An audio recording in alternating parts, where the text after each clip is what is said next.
আবার বলছি ঝাল সুজি আর উপমা কিন্তু দুটো ডিফারেন্ট জিনিস, ঠিক আছে? ঝাল সুজি একটা সিম্পল ভাবে হয়, পেঁয়াজ রসুন একটু টমেটো কুচি দিয়ে কাঁচা লঙ্কা দিয়ে, আর উপমার জন্য সে একদম কারি পাতা মেথি ফোড়ন ওই ছোলার ডাল সেদ্ধ করে প্রপার ভাবে, ওইটা আমি করছি না। আগের দিনে জিজ্ঞাসা করেছিলাম এইটা আবার কি ঝাল সুজি। ঝাল সুজি আর উপমা জিনিসটা আর ডিফারেন্ট, ঠিক আছে? উপমা হয় ঝুরো ঝুরো, মানে ঝুরঝুরো টাইপের হবে, আর এটা একটু কাদা কাদা টাইপের হয়। আমি তো এইভাবেই খাই, তারপরে জানি না ডেফিনেশন যদি বইতে আলাদা থাকে রান্নার বইতে, তার জন্য মাফ করবেন। যারা শেফ আছেন বিজ্ঞরা তাদের কাছে ক্ষমা চেয়ে নিলাম আগে থেকে। সুজিটা অনেকটা আছে, সেটা বেশিক্ষণ ধরে ভাজা করছে। দাদি কি তোমায় তুমি ফেমাস হয়ে গেছে বলছো? রাস্তায় সবাই ধরছে তোমাকে, সবাই জিজ্ঞাসা করছে। কি জিজ্ঞাসা করছে যে কি করেছিস এসব? এই কি করেছিস বাবরে, আমরা তো জানি না তুই এইসব করিস। হ্যাঁ আমি করেছি। আচ্ছা, এখানে আমাদের ঝাল সুজি জোগাড় চলছে, সব ভাজাভুজি হয়ে গেছে, এবার সুজিটা দিয়ে দেবো।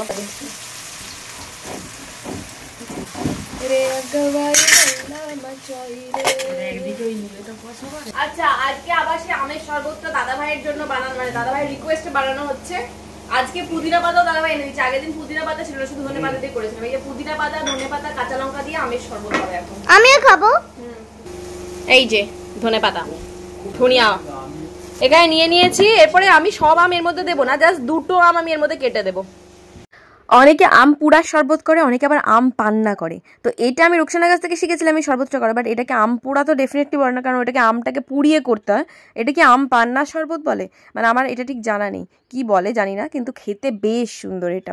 কিন্তু হ্যাঁ, তবে এটা তাদেরই ভালো লাগবে যারা স্পাইসি খেতে পছন্দ করে, কারণ এটার মধ্যে নুন মিষ্টি ঝাল একদম পুরো একদম ওয়েল ব্যালেন্সড, বিশেষ করে টকটাও মানে মারাত্মক লাগে খেতে। এর আগের দিনে শুধুমাত্র ধনে পাতা দিয়ে করেছিলাম, বাট আজকে আমি পুদিনা পাতাও অ্যাড করেছি, পুরো অন্যরকম লাগছে। মানে আগের দিনে না শুধু ওই নুন মিষ্টি ঝাল টক মনে হচ্ছিল, আজকে বেশ রিফ্রেশিংও লাগলো।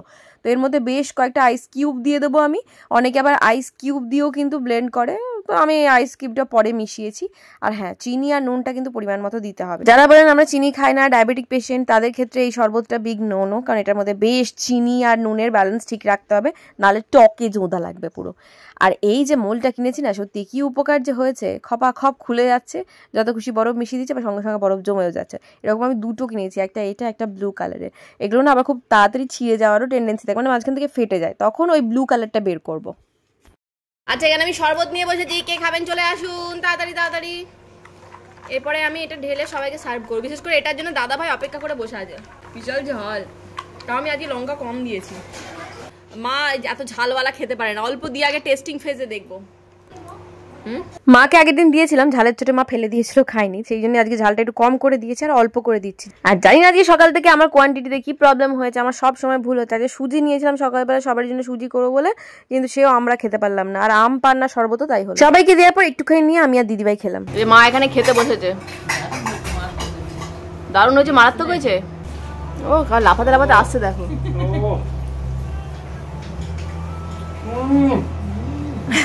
ও আজকে আরো মারাত্মক হয়েছে। দিয়ে দাও, নদী যদি খেতে পারে, নদী খেতে পেট জ্বলবে কিন্তু খেলে, বলে দিলাম। আমরা এখন বসে বসে আমরা শরবত খাচ্ছি। শরবত তো নয়, এটা কি শরবত সেটা বলো আগে। কাঁচা আমের শরবত। ও কিন্তু সুলতা দিয়ে আলোচনা মাসে কেউ ভয় খায়নি। কেন ভয়? বলছে টক ঝাল পুদিনা খাবো না। কি বলছো, দারুণ খেতে। বুদ্ধু কেমন লাগছে রিয়াকশন কিরকম?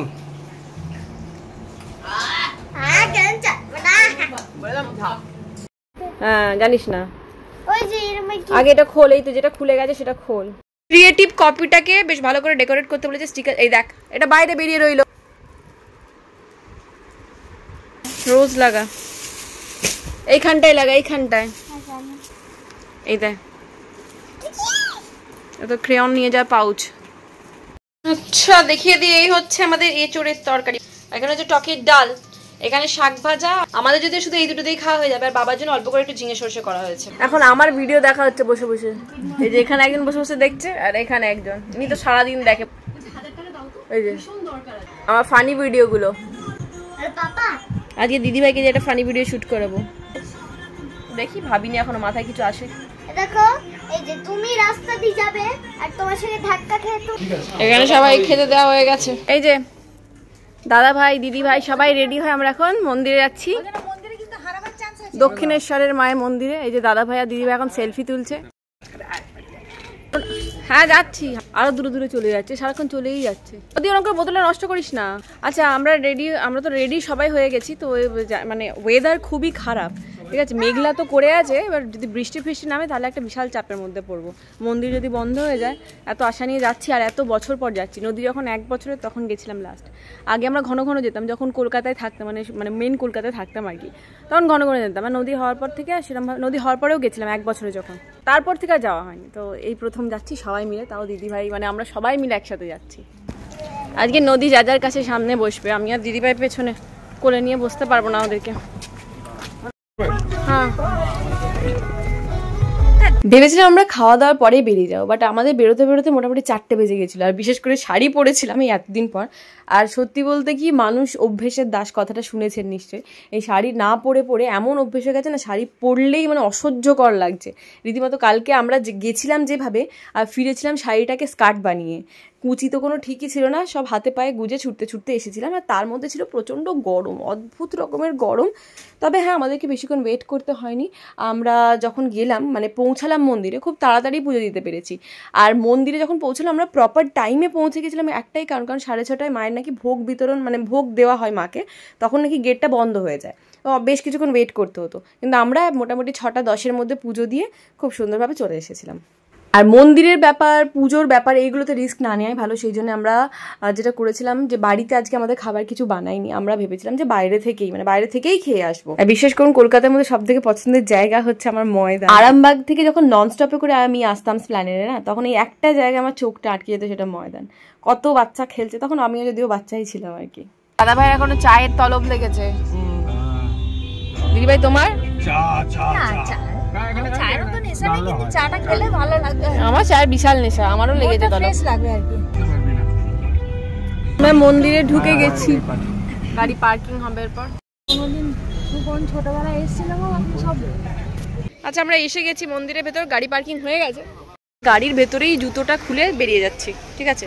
আলাদা করে আর জুতো রাখার জন্য ওই বস্তা নিচ্ছি না। মোবাইল, পার্স, ব্যাগ কিচ্ছু না, পার্স অ্যালাউড, বাকি আর কিছু অ্যালাউড না। সেই জন্য আমি গাড়ির ভেতরেই সব রেখে যাচ্ছি। এখন তো বেরিয়ে চলেছি, এখন কি করে দেখা যাবে। পুজো দেওয়া হয়ে গেল, এই যে প্রসাদ নিয়ে বাড়ি যাবো এখন। যে কোনো বড় ফেমাস মন্দিরে এই যে মানে বিক্রেতাদের একটা কম্পিটিশন, সেটা কিন্তু সব জায়গায় দেখতে পাওয়া যায়, এখানেও তাই। আমরা গাড়ির ভেতর থেকে জুতো পরে নিয়ে এখন যাব হচ্ছে এইখানে চা খেতে। এখানে সব পুজো দেওয়ার পরে ফোন বের করে মন্দিরের চূড়ার ফটো নেওয়া হচ্ছে। আমিও নিয়েছি বেশ কয়েকটা। দিদি ভাবে চা খেতে ইচ্ছা করছে, বলো এবার চাটা খাই।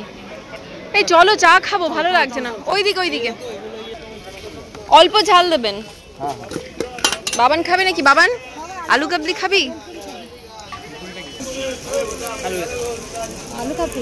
অল্প ঝাল দেবেন।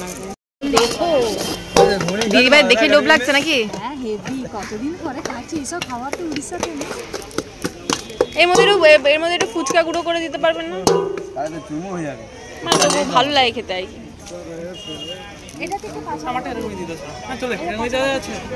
কেন ছেড়ে দাও, তুই খা না। নে ওর এক্সট্রা কাঁচা লঙ্কা বাবানের। আমরা অনেক খোঁজার পর চা পেয়েছি ফাইনালি। আমার একটা জল দাও না। এখন এখানে রাতের খাবার খেতে, সত্যি কথা বলতে ডিসাইডই করেছিলাম এখান থেকে খেয়ে একবারে চলে যাব।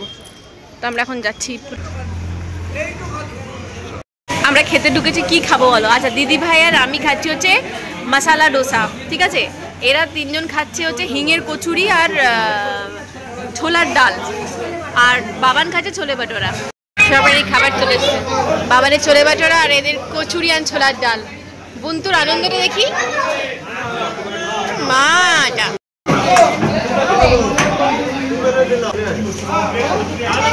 আমাদের রসগোল্লা আর মশালা ডোসা।